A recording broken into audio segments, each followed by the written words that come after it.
Hello and welcome to episode 34 of the Youth Intake Challenge. I'd love to be coming here with loads of positive news about the great league recovery, but as you can see in the top, we're 19th in the league. We're still on a bit of a downward spiral, which we haven't quite recovered from yet. But we've got the Youth Intake and there's lots of other positive things to look at, so let's take a look and see how we've been getting on.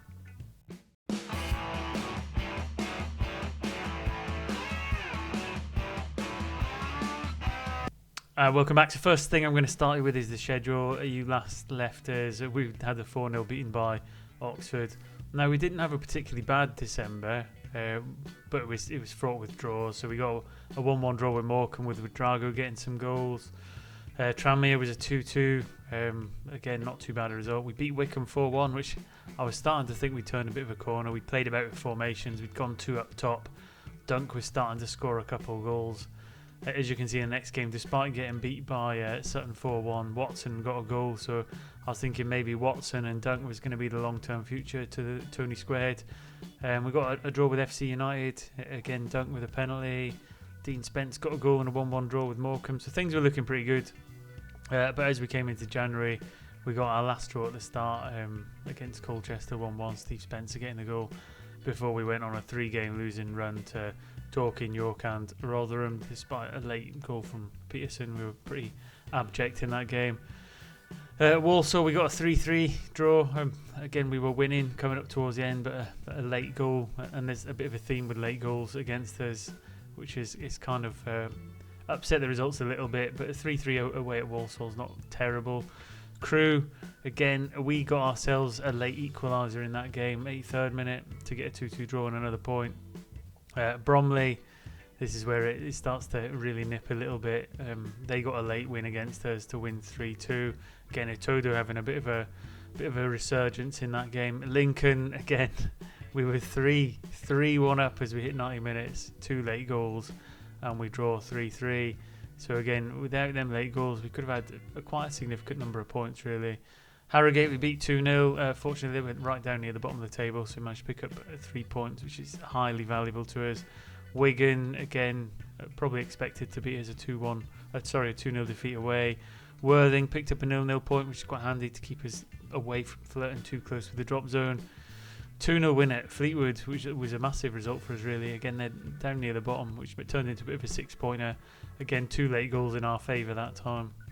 Burton, again, we were looking like we were going to squeak out a 1-0 win against one of the teams higher up in the table, but Calvin Dunk got a 92nd minute equaliser against us.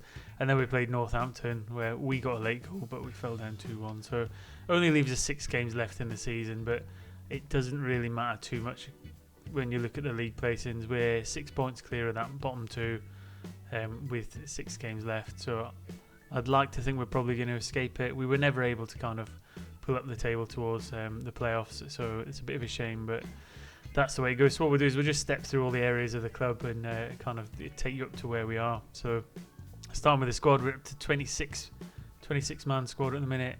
Again, there's been some success stories in here. I mean, Fredericks, he's had some pretty good games, but I'm not sure if we need to transition to Borrowdale at some point. We'll come on to maybe letting some players go in the future because we're going to have to generate some funds, but as we get through the finances page, that'll become a bit more clear. In terms of the back four, we've always had Atienza and McAvoy as a good solid 2. I'm quite pleased to see the emergence of Christopher Friday. We brought him up from the under-18s. He's 16-year-old Nigerian, 188 centimetres tall, spirited, and he's got some really good stats in the right places. So he's done really well. He's got a few more games recently, and it's driven his development up. His all-time stats are starting to creep up. Again, you probably can't see in the bottom right corner right now. And I do need to fix how I am able to move my face around the screen, which is something I'm going to look to in future episodes, because it'd be nice to be able to slide me up to the top right and let you see the full spread of stats, and that's something I'll definitely work on. But again, he's developing quite nicely, and I think he's one of the success stories of the season. He'll move on to probably a rotational centre-back next season, which is pretty good. Brathwaite, he's relatively successful. I know his rating's down at 6.62, but we got a lot of games out of him this year. In that left-back position, the Barbadian. Maybe he'll get a call-up at some point with Spence, and we'll have 2 Barbadian internationals in the squad. But I think as a spread of stats and quite a consistent player, he's really useful to have around. So another bit of success in terms of Louis Branthwaite. Potter's not really come on as well as we would like, and I probably think he might be one of the players that we look to move on in the future. But Callum Coleman, players got a bit disgruntled with our right back options, which Craig Potter is the first choice. Callum Coleman's come up from the reserves, and again he's another little minor success story. He's done quite well. He's more in the full back, traditional right back role. He can play as a wing back, and again we might change formation as we move into next season to try and get a bit better results. We have been flicking between a couple formations in recent weeks, but I think a full review in the summer of how we're playing is probably going to be on the cards. And Callum Coleman might be someone who benefits from that, because his development again in recent games has been really good. So you can see him on a curve there. He's starting to get a bit more game time, and that's showing in his performances and his stat development. So again, another one to really kind of take as a positive. Kasaba Raxo, not so much in terms of his performance. He's not really driven as the way I would have liked it. Now, part of this is because as we stepped away from that traditional wing play we had with 3 centre midfielders, we switched to a 2 at one point, which means between Raxo, Peterson, Wodrago and Spence, 2 of them have to miss out, and it got a little bit turbulent in there. I think Raxo is someone who really has to play, so I need to fit him into his ideal position as we move forward. We have tied him down to 2036, so he's got another year on his contract. However, some big clubs have been sniffing around him, and we might need to cash in on him to stabilise the club's finances. Moving through the squad, Eric O'Kane, he's not had too many games yet, but I think he might come in as that left wing back. And if we look at the wing back positions and maybe go Kane and Coleman, we might play with a central 3, 2 wing backs, and then push up the middle more than playing with the wingers. But again, we'll see how we go. F.A. Todo, as you've seen in the schedule, he's got a few goals. Again, he's come on leaps and bounds, partly due to the injury that happened to Dimitriadis. He got a bit more game time just in the last few weeks, and his attributes all time more in the physical side, which you can't see beyond my head, but you've got a 2, a 3 and a 5, which you can just see there, but his pace, stamina and strength have all gone by 2, 3 and 2 respectively. So again, he's making some really good developments, and in terms of his potential, he's up to 4.5 stars. So he's wanted by Doncaster on loan. They're not going to get him, but that's another minor success story from the squad. Lynch, not really had the game time yet, but I think he might slot in towards next season in that central midfield. Boateng, not too much as we move further up there. Dean Spence, not putting the performances we really would have liked for someone who's a 4, gusting 4.5 star. I'm toying with whether we need to cash in on him. He's got a huge wage outlay. He's due for contract renewal in 3 months' time.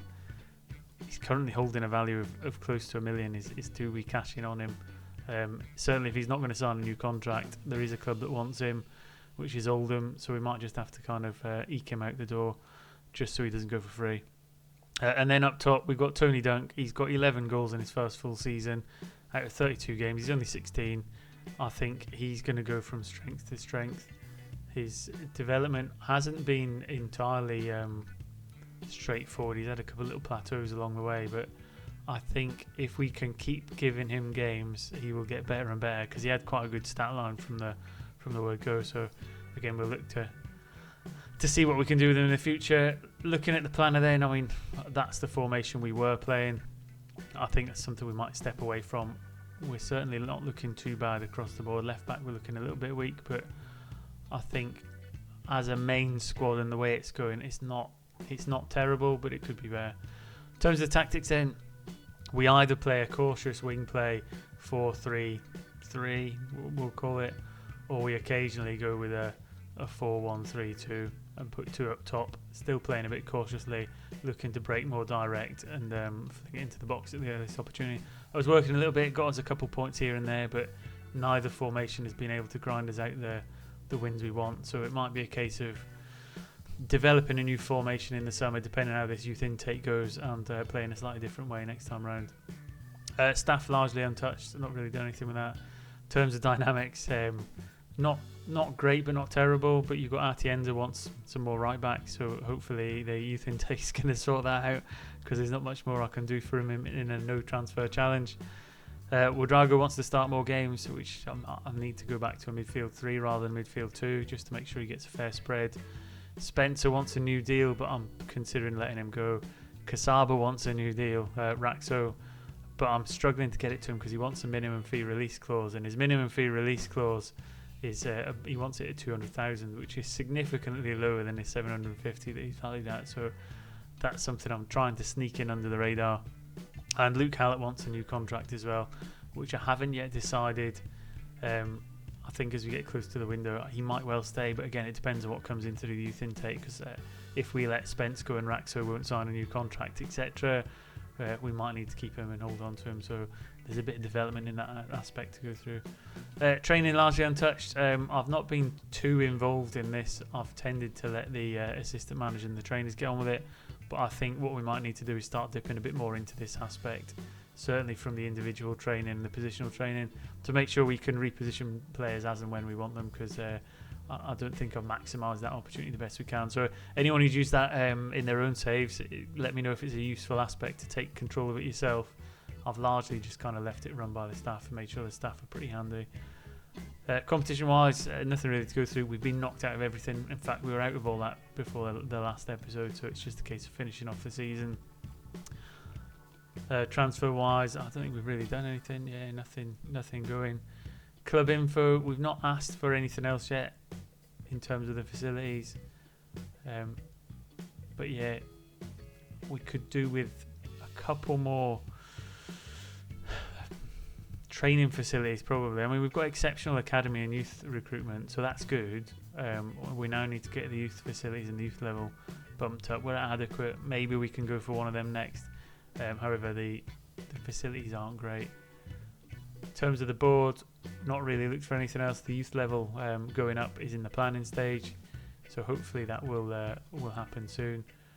But that might not impact anything until the next or even the one after youth intake. So I don't expect anything grand from today's one, I don't think. Finance-wise, we had a really good period of stability after the new stadium was built, etc. However, I think we're on a downward spiral, and I've never looked too much into this. The projection is terrible, but when you look at the expenditure, a huge cost of that is within the youth setup, and I think that's because we're improving the youth training facilities. I think these spike, so every time we get a improvement, whether in a training facility or a recruitment facility, and we need to get through a period of stability or let one of the big players go. So that's where we are with that. In terms of the other players that are in and around the squad, before we move on to the youth candidates, we've got some good ones in there, and I think potential-wise, there's a good little splattering of players that have got some really good potential for coming into the first team. We've got some down the bottom that we need to move on, and it's led me to think that we need to be even more harsh with the intake as they come through, and maybe not even take anyone below a 4-star. So maybe 3.5 stars we don't even include, because a lot of these ones aren't even getting near the first team. So it might be a case of we're a bit more harsh on this intake. All that being said, the intake should be here. So let's have a look at how we go on. So that youth candidates friendly's cancelled. Oh, because we got an under 18 game. Ready? 3, 2, 1. A right winger and a right back. So right back I'm interested in. That's what we've been wanting for a long time. I mean, Coleman's just broken in, but Ole Christian Brustad, the Norwegian, I'm hoping he's a bit handy.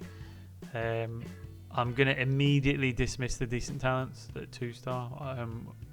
Again, let me know in the comment section if you think I'm being too harsh, but I'm going to dismiss all the good talents as well. And I'm probably... Do I go super harsh and chop the 3.5s as well? Possibly. I think we might. So first one to look at really is Danilo Frankum. We've got a poacher, quite reasonably quick, good acceleration, good finishing, reasonably tall but not massive, fairly loyal, right-footed. So we'll put the 3.5s on a maybe list. I'm not sure we take him. I do have a way to kind of assess whether we will or won't in a minute, actually. Mike Flynn, midfield right, but can play advanced right, so that's good because we don't really play off that right. However, formation change, etc., we might do in the future. Good stamina, good pace, natural fitness. Crossing's really low, but he's got good technique, low self-belief. Not a great stat to have, but we'll assess him against the rest of the squad in a minute. Elijah Chase, another attacking midfielder on the right, and again, he might well mean Mike Flynn is a pointless signing. Stamina's a bit lower, pace is better. He can dribble. Cross isn't spectacular, but he can also finish, and he's got a good work rate. So at 15 Barbadian, I mean, we're getting quite a few Barbadians in here now. I think he's probably worth signing, whereas the other lad's not. Low determination, but I think if I was going to sign one or the other, I would take Chase ahead of Flynn. So it might be a case of we don't even take some of the 4 stars. Robert O'Farrell, 3.5 star left winger. He's got some really good physical stats there, actually, and he's good off the ball. So actually, although he's 3.5 star, I'll put him in the maybe category because I think there might be a place for him in the future if we continue to play with a left winger. Who else have we got in here? Glenn Leacock, centre back, up to 4 star. Currently 1.5. That's pretty good. Let's hope he's tall. 178, so a bit on the low side, and his stats don't immediately jump out at me. Unambitious. Yeah, I'm not sure he gets in. Again, we'll look at him against the rest of the squad in a minute. Shamar Grant, left winger again. Again, he's not jumping out compared to some of the other left wingers in there. He's not immediately leaping out as someone that I would be really excited about when you've got Otodo and Dimitriadis in there. Felix Ibrahim, a Ghanaian sweeper keeper.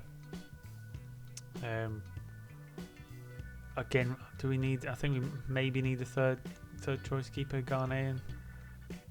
Again, his stats don't massively jump out at me. Again, someone might be reading this wrong, but I don't think he immediately jumps out as someone that I think has huge potential.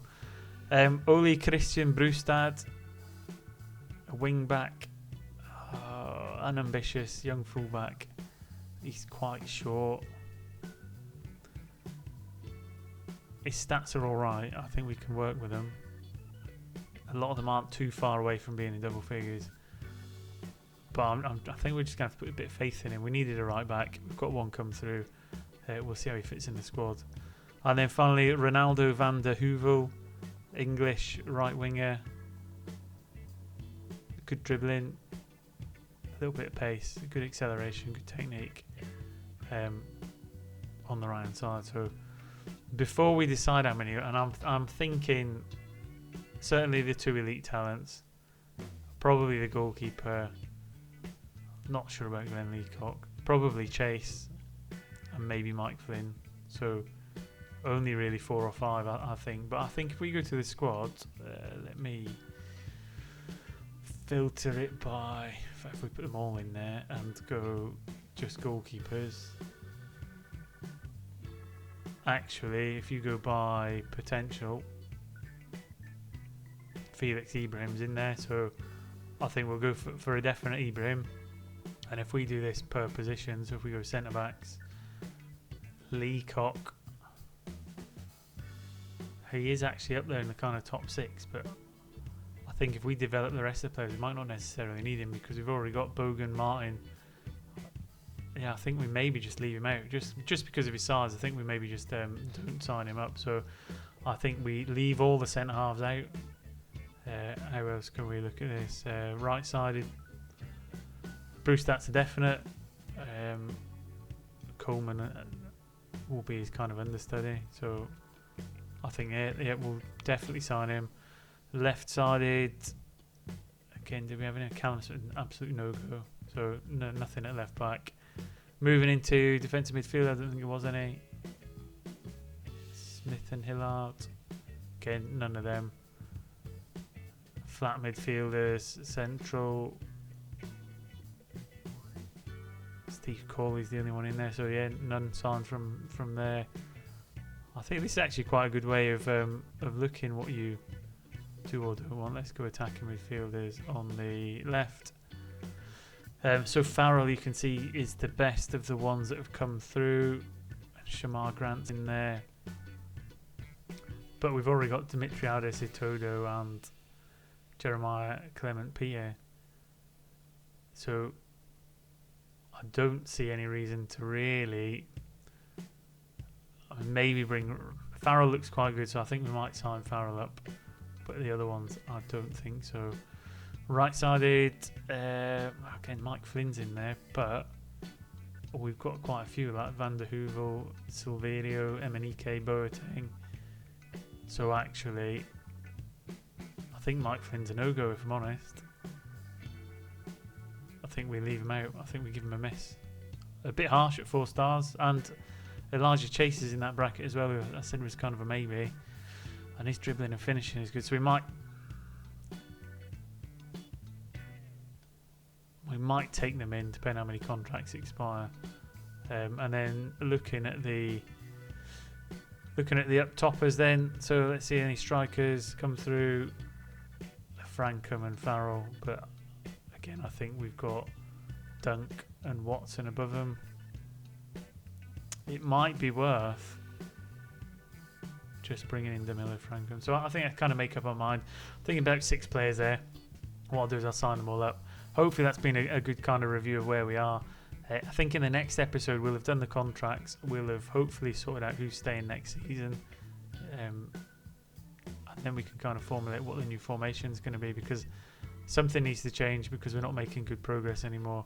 We were doing quite well. We were quite consistent, quite steady, but we've taken a bit of a dip. So thanks for watching. Hopefully you've enjoyed the intake. I think there is, despite the poor result of the season, some promise to take from this.